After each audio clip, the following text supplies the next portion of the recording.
As of now, the second season of Is It Wrong to Pick Up Girls in a Dungeon is out. It's about time for me to give you guys my opinion on the whole show, and not just my first impressions, like I did in my last Danmachi video. I wasn't that impressed with the first episodes. Sure, the animations are still amazing, and the characters remained true to their personalities, but the story overall was struggling a bit at the beginning. Right from the start it was clear that we have a new member in Belle's adventure party.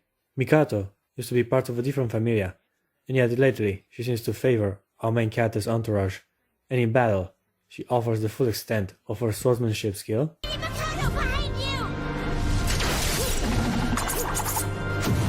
Belle is still the same optimistic and naive adventurer that is keen on surpassing the abilities of his idol, Miss Ice Wallenstein.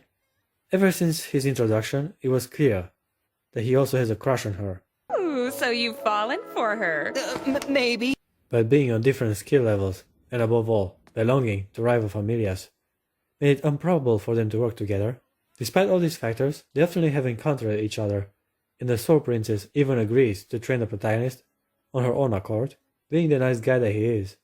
Belle Carnell never really used these golden opportunities to score some points with her, even though he had many chances to make a move and finally steal a kiss from the Sword Princess. Get in there, Belle! Be a man and steal a little smooch while the lady's fast asleep! Grandpa? I really enjoyed the numerous moments when Hestia was getting extremely jealous of their partnership.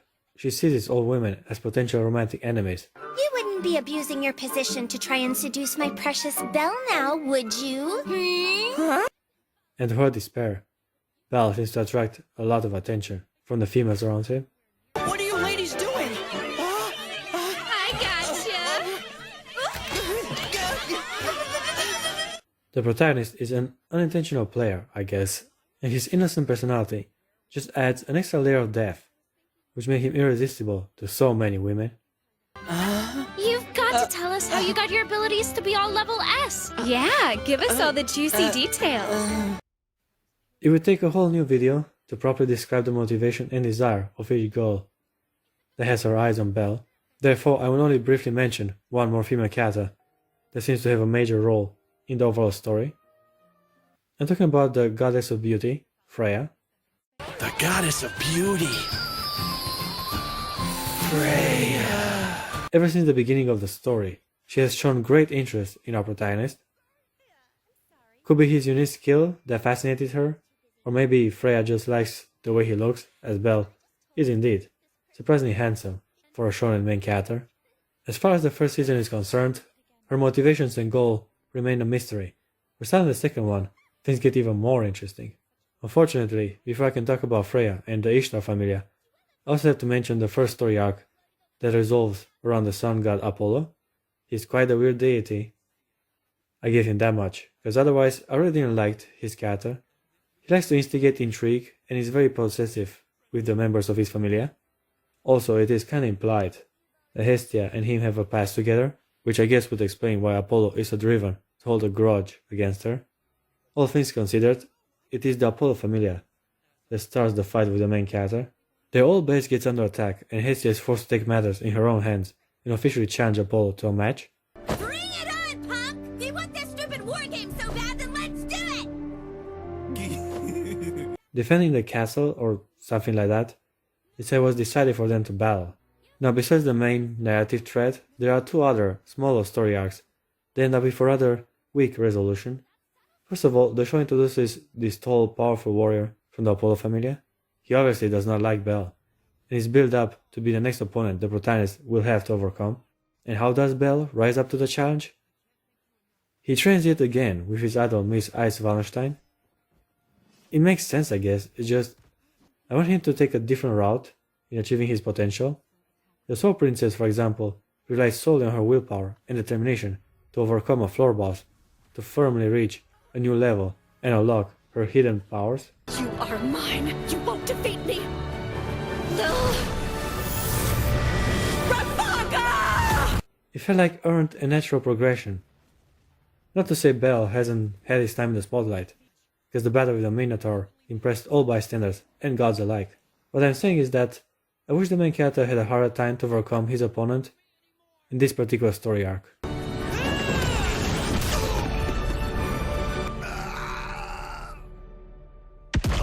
Then we have Lily, that yet again has to deal with her past and get away from a toxic environment. We did this character arc in the first season, guys. One of the good things coming from this little entanglement is that we get to see the man behind the famous Soma drink that impressed even the gods. Uh-huh. Now that stuff's hardcore. One sip and you're drunk right down to your soul. After they have dealt with Apollo, the Hestia family finds itself in a favorable spot. Our short little goddess no longer has to live in an old abandoned church, because as of now, the Apollo residence finds itself in her grasp. They didn't stay rich for long though, as problems quickly appear, which sets the next story arc in motion.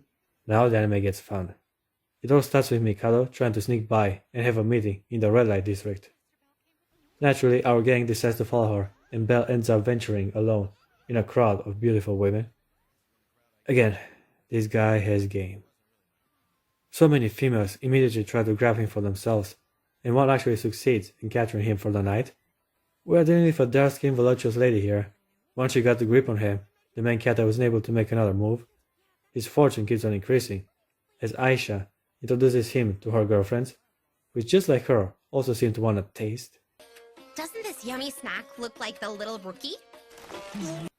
One of them identifies him as a little rookie, and from that moment, they were determined to make him their plaything for the evening. You telling me this kid's the record holder for quickest rank up in history? Well, lucky me, I'm the one who found him. What a lucky bastard. Look at those Amazons. And I used to think Tiona and Tione were hot. What are you doing? Quit jiggling those stupid things around! Hey, it's not my fault you're flatter than deflated pancakes. Unfortunately, right before things will get interesting, the party gets briefly interrupted and Belle does what he does best when faced with other women. He runs away. You have to see that despite leveling up a bit, he still has the same reaction he so bravely displayed in front of his idol. Why does he always end up running away? Although safe for the moment, the protagonist didn't yet manage to escape the pleasure paradise, as he ends up yet another brothel at this renowned red light district. Here's where he meets Haruhime, a furry fox lady that originates from the Far East. She used to be a noble until she was sold into slavery. Haruhime likes to daydream a lot and finds great interest in stories about heroes and other similar legends. Ever since these moments, it was clear that she was going to be at the center of this story arc. Before I talk some more about our fox furry, I gotta address this beautiful dark-skinned goddess. Lady Ishtar is the patron deity of the red light district. Her familia is one of the most influential and wealthy of them all. It is also established that through diplomacy and extortion, Ishtar has made quite a reputation as a ruthless and unforgiving goddess. She also seemed to really dislike Freya, as her beauty rivals hers, which made her so incredibly jealous that she is willing to risk it all to see her suffer. Now what I didn't like about this story arc is that instead of using her charms and political influence, as she has done in the past to crush her enemies, Ishtar countersued. Many of them ended up stripped of their authority. And then ultimately they were dissolved. Goddess Ishtar chooses to challenge Freya through brute force by enhancing her mediocre warriors to challenge the very strongest familia of them all. She should have been more discreet and resort to assassination or public defamation, but no. The show had to yet again choose the easy way out and have a group of adventurers go at it for a few episodes. It's a shame, because this story arc was promising at the beginning. I really thought we would get a political turmoil kind of scenario, but no, we have yet more people hacking at each other with giant swords. I did enjoy the face-to-face confrontation between Freya and Ishtar though. Our Norse goddess simply bitch slaps her rival into the afterlife.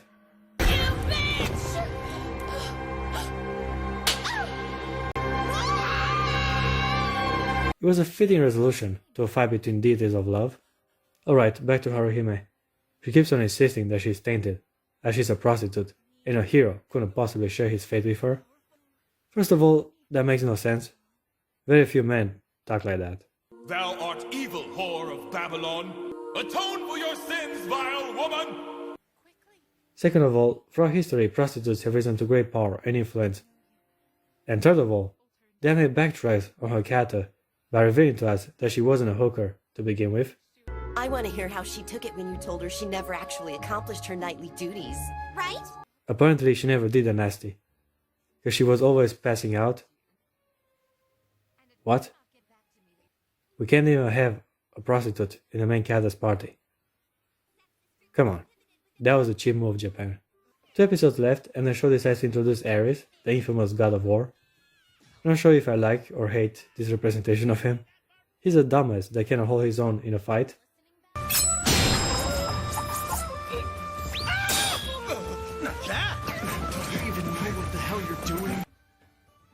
Again, what? The god of war is not good at fighting. Oh well, I guess he was kind of funny. Yeah, I might sound like a hater, but I don't like the second season as much as the first one. Sorry guys, but it just ain't that great. I give the second season of Danmachi a 7 out of 10.